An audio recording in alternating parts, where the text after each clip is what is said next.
안녕하세요. 저는 안성에서 어린이집 교사로 일하고 있는 여자입니다. 벌써 어린이집 교사로 일하게 된 지도 10년이 넘어가네요. 아이들이 좋아서 시작했던 일인데 적성에 딱 맞아서 지금까지 하게 됐습니다. 요즘 엄마들 극성이라고 말 많은데 어린이집 교사 일이 힘들어서 사연을 썼나 싶으시죠? 하지만 제가 바쁜 시간 쪼개서 사연을 쓰게 만든 사람은 바로 시어머니 때문입니다. 며느리들은 시자만 들어도 소름이 돋는다고 하잖아요. 제가 바로 시만 들어도 온몸에 소름이 끼치는 며느리랍니다. 게다가 같이 아들 낳고 살던 남편마저 결정적인 순간마다 남의 편이더라고요. 이렇게 살려고 결혼했던 게 아닌데 결혼 생활을 돌아보면 생각이 많아져서 사연을 쓰게 됐습니다. 그동안 자주 듣던 채널인데 사연 보내신 분들 중에 긴 사연을 쓰고 마음이 정리됐다는 분들이 있어서 저도 써봤어요. 안성에서 나고 자랐던 저는 가족들과 소박하지만 행복하게 살고 있었습니다. 그런데 불행은 가장 행복한 순간에 뒤통수를 치고 나타난다고 하죠. 제가 어린이집 교사로 취업에 성공하고 가족들과 외식을 하려던 날이었어요. 누구보다 축하받아야 하는 날에 친오빠가 교통사고로 세상을 떠난 겁니다. 그래서 저는 기쁨을 느끼기도 잠시 친오빠의 장례를 치르느라 슬픔에 잠겨야만 했어요. 장례가 끝난 후에는 저보다 더 슬퍼할 부모님을 생각해서라도 애써 씩씩한 척 견뎠습니다. 갑자기 가족을 잃게 된 슬픔은 이루 말할 수가 없더군요. 특히 어머니께서 긴 시간을 힘들어 하셨습니다. 딸과 어머니는 감정을 공유한다고 하죠. 저는 어머니 옆에서 슬픔을 같이 견뎌내며 더 밝은 척하면서 씩씩하게 지냈어요. 그러다 보니 제 연애는 어느새 뒷전이었고요. 친구들은 결혼도 하고 가정을 꾸리는 동안에도 여전히 저는 어머니가 우선순위였죠. 어쩌면 제 자신도 잘 돌보지 못했던 것 같습니다. 집안에 걱정을 끼쳐드리고 싶지 않아서 어린이집에서 힘든 일이 있어도 혼자서 삭혔었지요. 그런데 어느 날 친구가 저를 보며 걱정스러운 목소리로 말하더군요. 네가 번듯한 남자 만나서 잘 사는 모습 보여드리는 것도 효도야. 죽을 때까지 어머니 옆에 딸로 살면 어머니가 좋아하시겠어? 나 시집가고 나면 집안이 얼마나 휑하겠어. 시집가도 안성에 살면 자주 볼 수 있잖아. 내가 괜찮은 사람 소개시켜 줄게. 만나서 밥이나 먹어봐. 그러면서 인연 쌓아가는 거지. 친구는 저에게 괜찮은 사람이 있다고 권유하며 만나보라고 하더군요. 저는 오빠의 죽음 이후 결혼 생각이 없었던 때라 별 감흥도 없었습니다. 그리고 가족을 갑작스러운 교통사고로 잃고 나니까 무엇보다 가족이 무슨 의미인가 싶더라고요. 저는 친구의 성화에 대충 알았다고 대답하고 넘겼는데 친구가 정말로 약속을 잡아버렸던 겁니다. 제게 호들갑을 떨면서 친구가 말했어요. 그냥 가볍게 나가서 밥만 먹는다고 생각해. 중소기업인데도 꽤 탄탄해. 거기다 직급도 대리야. 승진도 얼마 안 남았대. 그럼 나 정말 가볍게 만나고 온다. 다음부터는 이런 자리 만들지 마. 나 불편해. 그렇게 저는 친구의 주선으로 남편과 만나게 됐던 겁니다. 정말 아무 생각 없이 나갔던 자리에서 남편과 만난 저는 생각보다 대화가 잘 통해서 긴 이야기를 나누게 됐어요. 남편은 제게 어린이집 일은 어떠냐며 궁금하다는 듯 물었습니다. 어린이집 교사면 일하는 거 힘들지 않으세요? 요즘 부모들도 엄청 극성이라던데. 처음에는 힘들었는데 이젠 좀 적응이 됐나 봐요. 그리고 워낙 애들을 좋아해서 할만해요. 회사는 어때요? 그래도 회사는 어른들만 있어서 일적으로 대화는 잘 통하겠어요. 다 큰 어른이랑 일하는데도 애들하고 일하는 것처럼 어렵네요. 말 안 듣는 건 나이 먹어도 똑같나 봐요. 저는 재치 있게 말하는 남편의 대답에 웃음이 절로 나왔습니다. 다정하고 친근감 있게 대해주는 남편과 있는 게 편하기만 하더라고요. 그래서 저도 모르게 한 번 더 보고 싶다는 생각까지 들었습니다. 다행스럽게도 남편도 저와 생각이 같았는지 집에 가려는데 저에게 이렇게 묻더군요. 시간 괜찮으시면 내일 저녁에도 같이 밥 드실래요? 내일요? 네, 저 시간 괜찮아요. 퇴근하고 같이 밥 먹으면서 또 대화하고 싶네요. 첫 만남에 대화가 자연스럽게 잘 통했던 남편과 저는 자주 만나며 지냈습니다. 그러다 남편의 고백으로 연인으로 발전할 수 있었고요. 어린이집 교사가 된 이후 남편과 데이트를 하며 지내는 일상이 참 즐거웠습니다. 근교로 드라이브도 다니면서 평범한 데이트를 즐겼어요. 1년 넘게 연애를 하다 보니까 남편은 자연스럽게 저의 가정사도 알게 됐죠. 그러다 남편은 제게 프로포즈를 하며 진지한 목소리로 말하더군요. 내가 평생 남편으로 사위로 열심히 살게. 그러다 보면 어머니도 나를 아들처럼 생각하시지 않을까? 혼자서 남편의 사위에 아들까지? 그거 다 할 수 있겠어? 지금이라도 못하겠다고 하면 프로포즈 안 들은 걸로 해줄게. 그 정도 각오도 없이 내가 결혼하자고 했을 것 같아? 나만 믿어. 내가 정말 행복하게 해줄게. 남편은 제 손을 잡으며 호언장담을 했습니다. 그래서 조금 조심스럽긴 했지만 오빠의 기일에 남편을 데리고 집으로 갔어요. 아버지가 꼭 데려오라면서 신신당부를 하는데 혼자 갈 수 없었어요. 연애 중에 부모님과 따로 뵌 적이 있어서 어려울 것도 없었어요. 남편도 저희 부모님이 초대해줬다는 말에 기뻐하더라고요. 그렇게 남편과 어색하게 집으로 갔는데 어머니는 저희를 보자 한박 웃음을 지으며 반겨주셨습니다. 그리고는 남편을 보자마자 손을 잡고 이렇게 말씀하셨어요. 퇴근하고 오느라 힘들진 않았어? 지난번에 볼 때보다 얼굴이 더 좋아진 것 같네. 장모님이 부르시는데 제가 당연히 와야죠. 앞으로 형님 길 잊지 않고 꼭 올게요. 어머니는 남편의 말에 밝았던 얼굴로 눈물을 흘리셨어요. 아버지가 어머니를 다독여드렸지만 어머니는 그칠 줄 모르는 눈물을 흘리시면서 울먹이는 소리로 꼭 아들이 살아온 것 같다며 우셨어요. 그동안 저도 애써 눌러오던 슬픈 감정이 치솟아 눈물을 흘리고 말았습니다. 그날 저희 가족은 남편 덕분에 잃어버린 가족이라도 찾은 듯이 울었죠.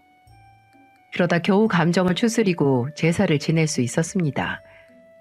남편은 퇴근하고 피곤할 텐데도 어머니와 아버지를 도우며 제사 준비에 한창이었죠. 그날은 남편이 바쁘게 움직여준 덕에 금방 제사를 끝낼 수 있었습니다. 자리를 정리하고 다 같이 밥을 먹으려고 준비하는데 어머니는 식당이라도 털어온 듯 수많은 음식을 식탁에 올렸어요. 아버지는 식탁에 차려진 음식들을 보며 어머니께 말했습니다. 이거 억울해서 남편 말고 당신 사위로 살아야겠어. 이 식탁 사고 나서 처음으로 식탁이 꽉 차네. 당신은 늘 잘 먹고 다니잖아. 우리 사위는 지방에서 올라와서 밥 잘 챙겨 먹기 힘들 텐데 이럴 때라도 챙겨줘야지.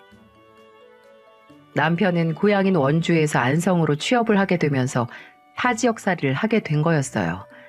그래서 어머니는 남편이 왔을 때 잘 먹여야 한다면서 진수성찬을 준비하셨던 겁니다. 게다가 어머니는 음식을 그렇게 차리면서도 남편을 보며 걱정스러운 목소리로 이런 말씀도 하셨죠. 입에 맞을까 모르겠네. 내가 차린다고 차려봤는데 그래도 고향에 있는 어머님만 못하지? 아니에요. 저 오랜만에 고향 내려가도 이렇게 못 먹어요. 장모님 덕분에 지금 호강하는 것 같아요. 그럼 다행이고 혹시 오늘 말고도 먹고 싶은 거 있으면 언제든지 찾아와. 정말요? 저 먹는 거 좋아해서 여기 문지방이 닳도록 올 수도 있어요. 우리 사위가 문지방 닳게 해주면 나야 좋지. 편하게 오다 가다 들린다고 생각하고 와. 어머니는 남편을 보면서 계속 편히 오고 가라며 말씀하셨어요. 남편은 저희 부모님께도 능글맞게 말하면서 정말 아들 같은 사위로 눈도장을 제대로 찍었죠. 저는 그런 남편을 보면서 정말 고마웠습니다. 친오빠를 먼저 떠나보내고 어딘가 허전해 보이던 집안이 남편의 호탕한 목소리로 가득 찬 것만 같았어요. 공허함이 느껴지던 집도 따뜻하게 느껴질 정도로 남편은 빈자리를 채워주고 있었던 겁니다. 부모님도 남편 이야기만 나오면 입이 마르도록 칭찬을 하셨고 저희의 결혼 준비는 순조로웠죠. 시댁에서도 어린이집 교사였던 저를 마음에 쏙 들어 하셨고요. 특히 시어머니께서는 저를 처음 보던 날 반가운 목소리로 이런 말도 하셨어요. 우리 집에 복덩이가 들어왔어요. 예전에 며느리가 뭐라도 가르치는 사람이면 좋겠다고 생각했는데 정말 우리 아들이 이렇게 참한 며느리를 데려왔네. 우리 아들 덩치는 산만한데 아직 애기야, 애. 저야말로 배울 게 많아요. 저도 잘 부탁드릴게요, 어머님. 어쩜 참하고 예쁜데 예쁜 말만 하네. 복덩이야, 복덩이. 저는 어머님과 처음 만났던 날이 생생하게 기억납니다. 저만 보면 복덩이라면서 칭찬 일색이셨거든요. 그래서 저희는 양가의 축복을 받으며 결혼 후 가정을 꾸릴 수 있었습니다. 하지만 제가 가정을 꾸리고 잘 살았다면 이렇게 긴 사연도 쓰지 않았겠죠. 연애와 결혼은 다르다고 귀에 못이 박히도록 들었던 말이 현실로 나타났어요. 한 번도 싸운 적 없던 저희는 제가 임신을 하고 아이를 낳는 과정에서 자주 싸우게 됐죠. 그런데 여기까지는 다른 부부들도 비슷하지 않나요? 주변에서 보면 아이가 태어난 후 자주 싸우다가도 잘 살게 된다던데 저는 변해버린 남편 모습에 인생이 뒤틀리기 시작했습니다. 출산 후 육아휴직을 내고 집에서 아이를 키우고 있었어요. 육아로 지칠 대로 지쳐가고 있는데 저를 더 힘들게 했던 건 아이가 아니라 남편이란 사람이었답니다. 다들 아이 낳고 키우면서 둘이 살 때보다 돈이 더 나가지 않나요? 이건 너무 당연한 건데 남편은 제게 돈으로 치사하게 타박하고 있었습니다. 저번에 어떤 글을 보니까 쥐꼬리만큼 벌어오는 남편 목청이 더 크다고 하던데 저희 남편이 딱 그랬어요. 이유식 재료가 딱 떨어져서 애를 데리고 마트를 다녀왔는데 퇴근하고 온 남편이 장바구니를 보면서 비아냥거리며 말하더군요. 아니 뭘 이렇게 많이 먹어. 당신 너무 돈을 헤프게 쓰는 거 아니야? 애가 먹으면 얼마나 먹는다고. 당신이 하루만 애랑 있어봐. 그럼 제가 얼마나 먹는지 알 거 아니야.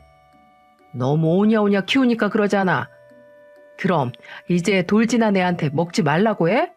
이거 다 당신 아들이 먹는 이유식 재료야. 그런데 그렇게 아까워? 그렇게 아까우면 당신이 먹는 걸 줄여.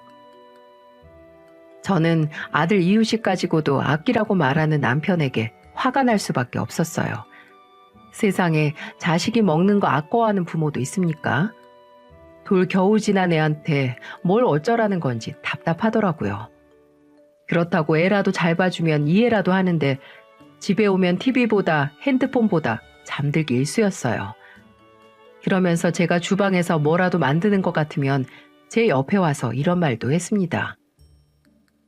당신 손이 너무 큰 거 아니야? 그거 만들어서 친정 가져다 주고 그러는 거 아니지? 기가 막혀서. 당신 오늘 아침에 먹은 반찬 우리 엄마가 손수 만든 반찬이야. 그런데 이거 좀 가져다 드린다고 아까워? 안 주고 안 받으면 되지. 뭐하러 엎어지면 코 다는 거리에서 주고받고 지내. 그냥 대충 먹어. 당신이나 대충 먹고 살아. 나는 잘 먹고 잘 살 거야. 먹기 싫으면 내일부터 그냥 나가. 자기 아들이 먹는 것도 아까워하는 사람인데 처갓집으로 반찬 보내는 건 좋아했겠습니까? 결혼 전에는 안 시켜도 잘하던 사람이 결혼 후 몇 년 지나니까 완전히 다른 사람이 된 채로 있었습니다. 그런데 제가 더 참을 수 없었던 건 남편과 시댁에 갔을 때였어요. 집에서는 돈돈거리던 사람이 시댁만 가면 복권이라도 당첨된 사람처럼 돈을 펑펑 썼던 겁니다. 이러니 제가 참고 살 수 있었겠어요? 한창 돈으로 부부싸움을 자주 할 때였는데 오랜만에 손주 보고 싶다는 시아버지 말에 시댁을 가게 됐어요. 그래도 시댁에서는 시아버지만이 유일한 제 편이었죠. 하지만 아무리 시아버지가 저한테 잘해주신다고 해도 남편이 최고급 한정식 집에서 시댁 식구들 모시고 외식을 하니까 화가 나더라고요. 친정은 아무리 가까이 살아도 좋은 곳 모시고 갔던 적이 없었거든요. 그날은 시댁에서 외식을 하는데 어찌나 화가 나던지, 게다가 그날따라 제 아들은 칭얼거리고 보채고 난리도 아니었습니다. 그때 어머님은 제게 짜증난 목소리로 말씀하셨어요. 너는 집에서 애만 보는데 애 하나 제대로 못 달래니? 애들이 달랜다고 울음 그치면 애겠어요. 제가 볼 테니까 어서 식사부터 하세요. 저 우는 소리 때문에 아주 체하겠다. 애를 어쩜 저렇게 근본 없이 키울까? 좋은 식당을 와도 애가 못 알아보고 우는 것 좀 봐. 산티는 어쩔 수가 없다니까. 어머님, 저 그런 소리 들을 만큼 우리 아들 막 안 키워요. 그리고 근본 없이 돈돈거리면서 무조건 아끼라고만 하는 사람이 남편이에요. 저는 어머님께 남편까지 들먹이면서 말했어요. 애 보느라 내 밥은 먹지도 못하고 있는데 근본 없이 키운다는 말 들으면 기분 좋을 사람이 어디 있겠어요? 게다가 산티라뇨. 대체 이제 돌진한 아들한테 뭘 바라는지 모르겠더군요. 그래도 어머니께서 나리선 목소리로 막말을 하자 아버님께서 한마디 해주셨습니다. 당신은 손주 봐줄 것도 아니면서 뭔 그렇게 말이 많어. 며느리가 혼자 애 보느라 얼마나 힘들겠어. 저는 아버님의 한마디에 괜히 찡했어요. 그동안 친정 식구들 말고는 육아로 힘든 걸 알아주는 사람이 아무도 없었어요. 한 지붕 아래 사는 남편도 몰라주는 걸 아버님께서 알아주니 울컥하더라고요. 하지만 어머님은 저를 왜 그렇게 못마땅해 하시는 건지, 같은 여자로 이해는커녕 트집 잡을 게 뭐 없나 마치 눈에 불을 켜고 찾는 사람 같았어요. 저는 그날도 밥을 먹는 둥 마는 둥 하고 애랑 한참 씨름만 하다 나왔습니다. 그런데 어머님은 애를 안고 달래는 저를 이쑤시개로 이를 쑤시며 비웃는 목소리로 말씀하셨어요. 너는 아직 40도 안 된 애가 다리가 아주 무다리네. 애 낳고 살 못 빼면 평생 간다는데 너 완전 돼지로 살겠다. 다리가 아주 깍두기 담가도 되겠어요. 이게 지금 애 보느라 밥도 제대로 못 먹은 며느리한테 할 소리입니까? 저는 어이가 없어서 어머니께 화가 난 목소리로 말했어요. 그럼 저 애 남편한테 맡겨놓고 운동이나 다닐게요. 근본 있고 산티 안 나게 남편이 더 잘 볼 것 같은데 어머님이 작은 아들한테 한 수 가르쳐 주세요. 너는 내가 한마디 하면 꼭 두마디 하더라. 시어머니가 며느리 걱정돼서 한 말인데 그렇게 안 입고 화가 난 티를 내야겠어? 제가 말 안 하고 티 안 내면 어머님이 모르시니까 그렇죠. 제가 어머님께 육아로 얼마나 힘든지 구구절절 다 말하고 싶었어요. 그런데 어머님이 자꾸 한마디씩 하면서 긁으니까 질 수 없었습니다. 좋은 며느리, 딸 같은 며느리, 그런 건 걔한테 던져준 지 오래예요. 피곤하긴 해도 기분 좋게 내려왔다가 시어머니 말 몇 마디에 정말 괜히 내려왔구나 싶더라고요. 그런데 팔은 안으로 굽는다고 집으로 돌아오는 길 내내 남편은 저한테 투덜거리며 말하더군요. 당신은 우리 엄마가 생각해서 해주는 소린데 꼭 그렇게 말대답해서 분위기를 망쳐야겠어? 그게 생각해서 해주는 소리라고? 그냥 나 기분 나쁘라고 하는 소리지. 솔직히 살찐 거 맞잖아. 당신 뒤에서 보면 애를 한 셋은 낳고 사는 아줌마 같아. 나도 당신이랑 마트 가기 창피하다니까? 그거 다 돈 못 벌어서 그러는 거야. 돈을 쥐꼬리만큼 버니까 길을 못 펴고 살지. 분발해서 돈 좀 많이 벌어 와봐. 저는 남편에게 쏘아붙이듯 말했어요. 솔직히 저는 살을 빼야 된다고 생각할 틈도 없을 만큼 육아로 지쳐 있었어요. 밥이라도 잘 먹어야 애를 안고 업고 놀아주지 않겠습니까? 제가 무슨 무쇠 철통 로봇도 아니고 애도 보고 살도 뺄 정도면 연예인을 하지 않겠어요? 그래서 남편한테 돈 타령하고 싶지 않았는데 저도 돈이나 벌어오라고 한 소리 했던 겁니다. 자기는 밥 먹고 하는 일이 나가서 돈 벌어오는 게 일이면서 쥐꼬리 많은 월급 벌어다 주면 남편도 잘못하고 있는 거 아닌가요? 대체 남자들은 왜 출산하고 살 빼는 게 쉽다고 생각하는 걸까요? 그래서 저는 한동안 집안일이 얼마나 힘든지 깨달으라고 눈만 마주치면 집안일도 꼬박꼬박 시켰어요. 남의 집 남편들은 분리수거도 알아서 한다는데 제 남편은 자기 밥 먹은 그릇도 치울 줄 모르는 사람이었거든요. 그 모습이 너무 괘씸해서 청소하다 말고 거실 소파에 있던 남편을 때려서 깨웠어요. 그리고는 신발장에 모아둔 쓰레기 봉투를 가리키며 말했습니다. 소파에 누워만 있지 말고 나가서 쓰레기 좀 버리고 와. 일어난 김에 당신이 좀 가. 누워서 쉬고 있던 당신이 갔다 와야지. 얼른 버리고 와. 냄새나. 남편은 궁시렁거리면서 쓰레기를 들고 내려가더라고요. 주말이라고 집에서 정말 쉬고만 있는 남편을 보는데 정말 큰애를 하나 더 키우는 것 같았어요. 그런데 남편이 나가고 얼마 뒤 어머니께 전화가 오는 게 아니겠어요? 평소 전화를 잘 안 하시던 어머님이라 무슨 일인가 싶어서 받아봤죠. 그러자 어머님은 제게 대뜸 화를 내며 말씀하셨어요. 너는 꼭 일주일 내내 일하다가 주말이라고 이제 겨우 쉬는 애한테 집안일을 시켜야겠어? 그 정도 할 수도 있지. 갑자기 무슨 말씀이세요? 왜 우리 아들이 분리수거를 하고 있는데 집에만 있던 네가 좀 할 수도 있는 거지. 저 집에서 놀고 먹는 거 아니에요. 하늘의 장난인지 하필 어머님이 남편한테 전화했던 순간 남편은 분리수거 중이었던 겁니다. 어린이집에서 일할 때 학부모님한테 전화 받는 기분이었어요. 일하다 보면 가끔 어린이집 다녀와서부터 아이가 컨디션이 영 안 좋다고 트집 잡는 학부모님들이 있었습니다. 그런데 어머님은 곧 40이 될 아들 왜 쓰레기를 버리게 시키냐고 저한테 타박을 하시는 거예요. 아니 한두 살 먹은 애도 아니고 이건 너무하지 않습니까? 뭐가 그렇게 억울한지 온갖 짜증을 다 내면서 서슴없이 말을 내뱉으셨어요. 저번에 보니까 우리 아들 기죽어 사는 이유를 알겠네. 네가 집에서 그런 식으로 하니까 자기 집에 와도 기가 죽어 있지. 어머님, 그러면 남편 데려가서 어머님이 다시 키워서 보내세요. 저는 제 아들 키우는 것만으로도 벅차요.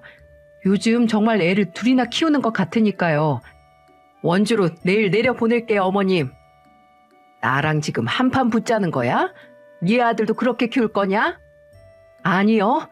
제 몫은 하는 애로 제대로 키울 거예요. 누가 시켜야 겨우 움직이는 애 말고 자기 일은 알아서 하게 잘 키울게요. 저는 아직도 남편한테 쓰레기 좀 버리고 오라고 했던 게 왜 이렇게 욕을 먹을 일인가 모르겠어요. 다들 이 상황이라면 어떤 기분일 것 같으신가요?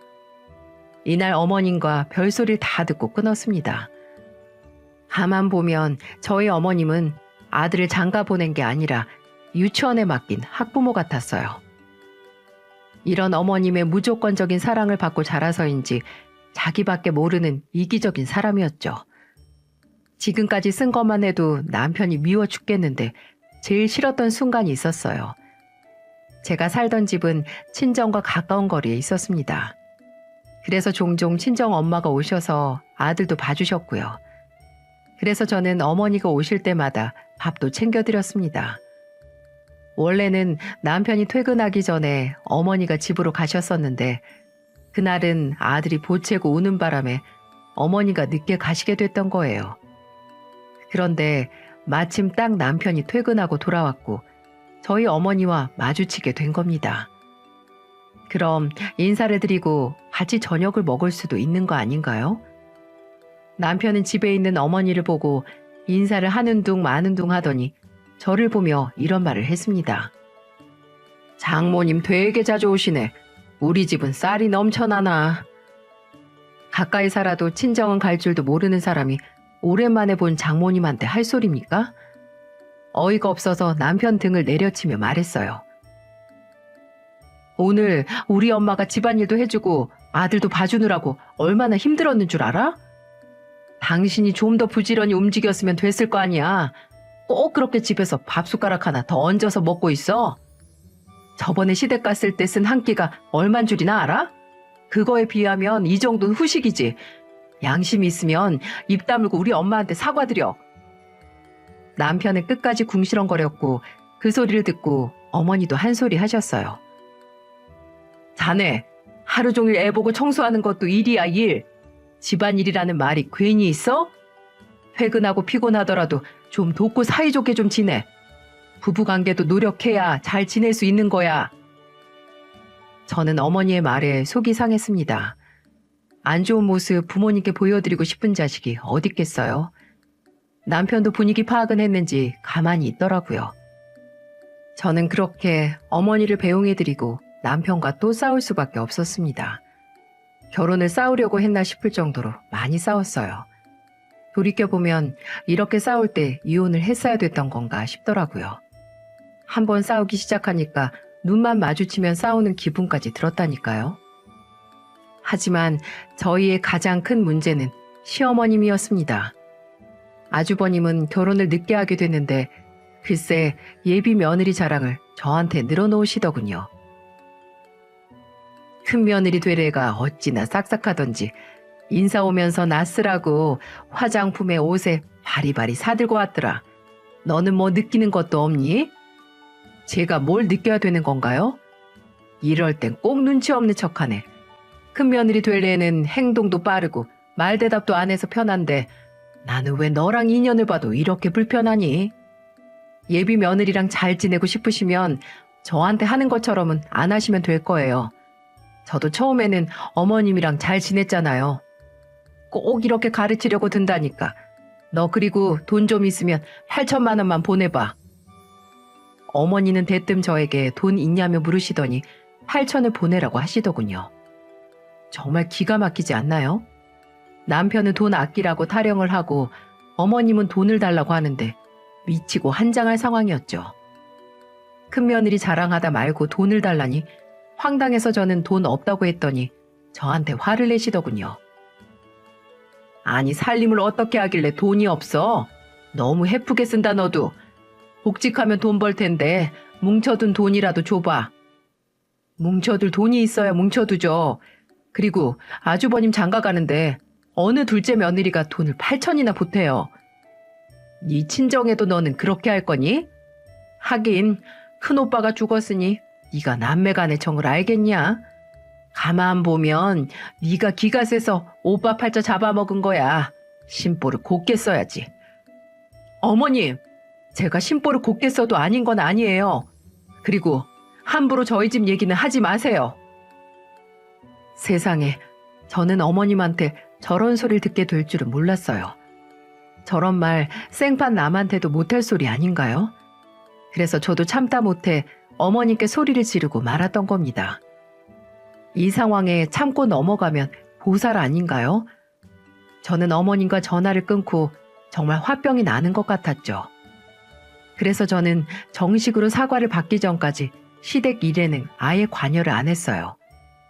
그리고 몇 개월 뒤 저는 다니던 어린이집에 복직했습니다. 요즘 외벌이로 살 수 있는 것도 아니고 맞벌이를 해야만 했어요. 그런데 제 복직을 반대한 사람이 누군 줄 아세요? 바로 어머님이십니다. 세상에 일하는 며느리 요즘 어느 집에서 싫어하나 했는데 어머님은 황당한 이유로 제가 복직하는 걸 반대하셨어요.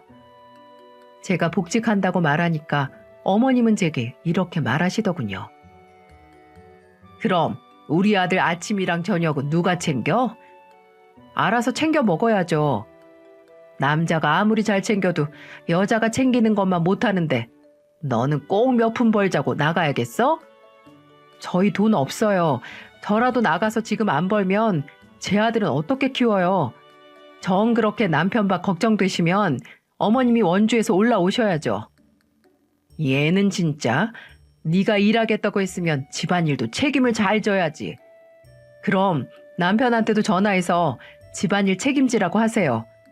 애는 같이 낳았는데 왜 저만 이렇게 힘들어야 되는 건데요? 저는 아이 낳은 걸 후회하지 않습니다. 오히려 엄마가 되고 나서 책임감을 느끼고 성실하게 사는 것 같았죠. 하지만 저는 결혼 자체는 엄청나게 후회를 합니다. 아이 엄마로서는 앞으로 성장해 나가는 것 같았는데 며느리나 아내 같은 역할은 답이 보이질 않는 거예요. 특히 어머님은 무슨 일만 생기면 저를 탓하는데 제가 잘하고 싶겠습니까? 남편이 살이 빠져도 기가 죽어도 잠을 못 자도 매번 다 제 탓을 하시는 겁니다. 그런데 이번에는 복직한다고 욕을 먹으니 제가 미치고 환장할 상황 아닌가요? 누가 차려줘야 밥을 먹을 수 있으면 애지 그게 어른입니까? 정말 할 수만 있다면 남편을 원주에 있는 어머님께 보내버리고 싶었답니다. 이렇게 어머님과 사이가 돌이킬 수 없을 정도로 틀어질 때쯤 저희 어머님은 바닥을 내보이시더군요. 제가 이혼을 결정했던 결정적 사건이었어요. 제가 복직하고 정신없던 사이 저희 어머니는 병을 키우고 계셨어요. 결혼하고 아이 보느라 바쁘다는 핑계로 어머니의 건강을 잘 살피지 못했던 겁니다. 다시 생각해도 저는 참 불효녀 같네요. 어머니는 건강검진을 받으시면서 내시경 검사를 같이 받으셨었는데 이상소견으로 큰 병원에서 조직검사를 받으셨어요. 제가 복직한 뒤라 걱정 끼치고 싶지 않다며 아버지와 둘이서만 병원을 다니셨다고 하네요. 그러다 조직검사 결과가 나왔는데 위암 판정을 받게 되면서 저에게 알렸던 겁니다. 친정엄마의 소식을 듣자마자 멍해져서 하늘이 노랗게 핑 도는 것 같았어요. 그래서 저는 어머니께 떨리는 목소리로 말했습니다. 엄마, 다음 소화기 내과 갈 때 나랑 가자. 몇 기인지 진행 상황은 어떤지 내가 더 잘 알고 있어야지. 명절인데 너 시댁 안 가봐도 괜찮은 거야? 지금 명절이 문제야? 내년에도 오는 명절 뭐가 그렇게 중요하다고. 내가 갈 테니까 걱정 마. 저는 어머니께 꼭 같이 가주겠다고 약속을 했어요. 하나뿐인 딸이 어머니 몸 상태를 가장 잘 알아야 된다고 생각했죠. 하늘이 무너지는 것 같았고 어머니를 위해 해줄 수 있는 게 같이 병원 가주는 일뿐이라는 게 속상했어요. 그래서 저는 다급하게 어머니께 전화를 드렸고 울먹이는 목소리로 말했습니다. 어머님, 이번에 저 원주 못 갈 것 같아요. 저희 어머니가 위암이시래요. 제가 같이 병원 가봐야겠어요. 그게 너랑 무슨 상관이냐? 너 우리 집 며느리인데 명절에 며느리가 안 오면 어쩌자는 거야? 이게 아주 우리 집안을 무시하네. 친정에서 그렇게 가르쳤니? 이렇게 근본 없이 행동하라고? 어머님, 딸이 부모님 챙기는 게 근본 없는 거예요? 제가 자식인데 명절에 내려가서 일이 손에 잡히겠냐고요. 명절 일 안 하고 병원 가는 속은 편해? 나는 네가 진짜 이해가 안 간다. 나는 이제 손주도 꼴 보기 싫어. 너랑 똑같은 애일까 봐. 저도 어머님 이해 안 할 테니까 어머님도 저 이해하지 마세요. 그리고 손주도 안 보시면 되겠네요. 명절에 남편 혼자 보낼게요. 저는 어머님과 통화하다 전화를 끊어버렸습니다. 참 기가 막혔어요. 제가 명절에 시댁 안 가고 친구들 만나겠다고 했습니까? 친정 어머니가 아프다는데 근본이 없다뇨. 저야말로 어머님을 이해할 수 없어서 더 통화 못하겠다 싶어서 전화를 끊어버렸어요. 하지만 어머님은 상상 이상의 사람이었죠. 정말 어머님이 입버릇처럼 말했던 근본 없는 사람의 표본이었습니다. 저렇게 통화하고 다음날 첫 차를 타고 안성에 올라오신 거예요.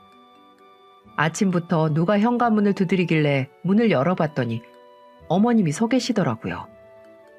그리고는 문을 열고 나오는 저를 보자마자 뺨을 치셨어요. 어찌나 깜짝 놀랐는지 어깨까지 다 아프더라고요. 시어머니는 저를 치고도 화가 풀리지 않으시는지 이를 악물고 말씀하셨어요. 개나 소나 걸리는 암으로 깨병을 부려도 유분수지. 너 명절 때 내려오기 싫어서 괜히 수쓰는 거 다 알아. 시애미를 무시해도 유분수지. 저는 너무 놀라서 어머님을 쳐다봤는데 어머님은 화가 안 풀린 얼굴로 저를 보시더군요. 밖이 시끄러웠는지 남편이 나갔다가 서 있는 어머님을 보고 놀란 표정을 지었습니다. 그런데 남편은 화가 잔뜩 난 어머님을 보고는 저에게 화를 내는 게 아니겠어요? 그리고는 제게 눈을 부라리면서 소리를 치는 거예요. 너는 기어코 니네 엄마 암 때문에 명절에 안 간다고 말했어? 내가 그냥 같이 내려가자고 했어, 안 했어? 가만히 말 좀 들어. 고집 부리지 말고. 당장 죽을 사람처럼 왜 호들갑인데?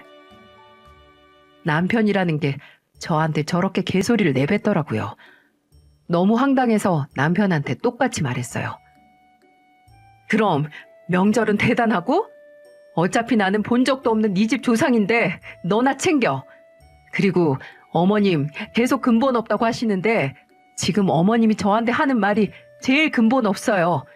저 이혼할 테니까 명절 알아서들 보내세요. 저는 참다 못해 어머님과 남편을 세워두고 이혼하겠다고 선언했습니다. 저런 말 같지도 않은 개소리를 듣고 제가 왜 참고 살아야 하나요? 남편은 저를 보면서 정신 못 차리고 이렇게 말하더군요. 네가 이혼하면 애 데리고 어떻게 살 건데? 어머님은 손주도 꼴 보기 싫대. 그리고 나는 당신이랑 당신 식구만 없어도 살 것 같거든. 그러니까 이제 내 인생에서 좀 꺼져. 이게 제 이혼의 가장 결정적인 사건이었어요. 듣고 보니 어떠신가요? 정말 정신 나간 시어머니라는 말이 절로 나오지 않습니까? 집에서 남편 짐을 마구잡이로 싸서 내쫓아 버렸어요. 어차피 집도 저희 아버지가 구해주신 집인데 같이 살 이유가 없었어요.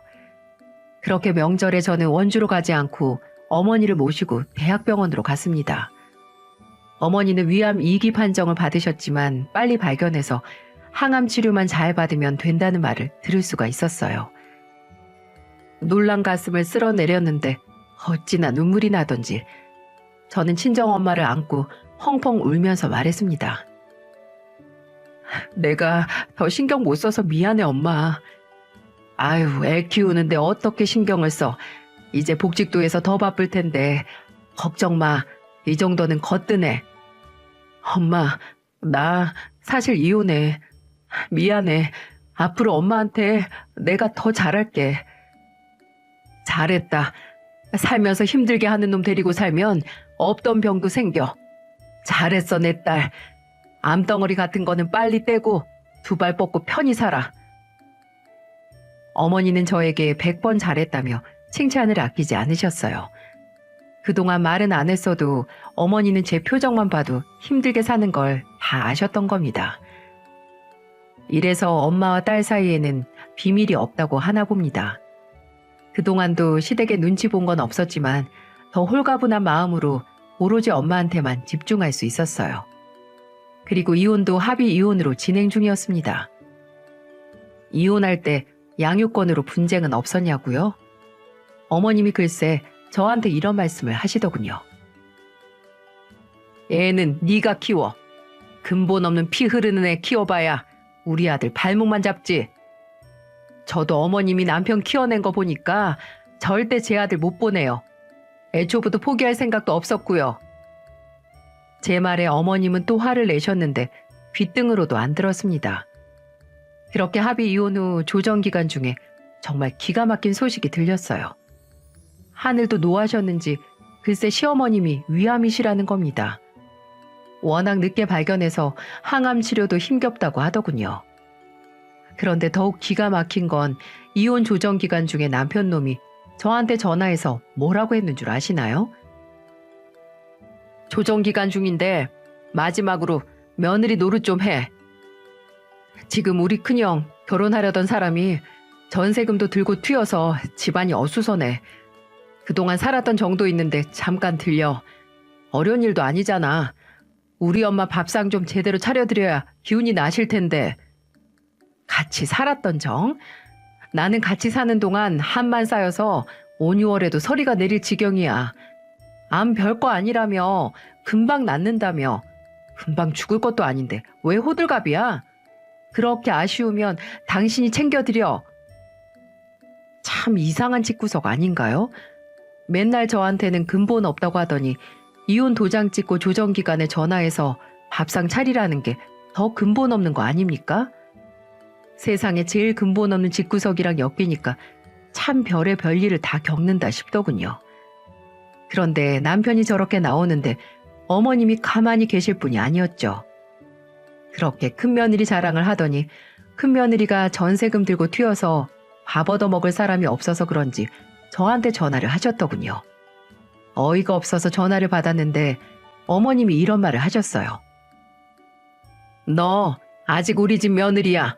와서 며느리 노릇 좀 해라. 너 솔직히 사는 동안 제대로 며느리 노릇 한 적도 없잖아.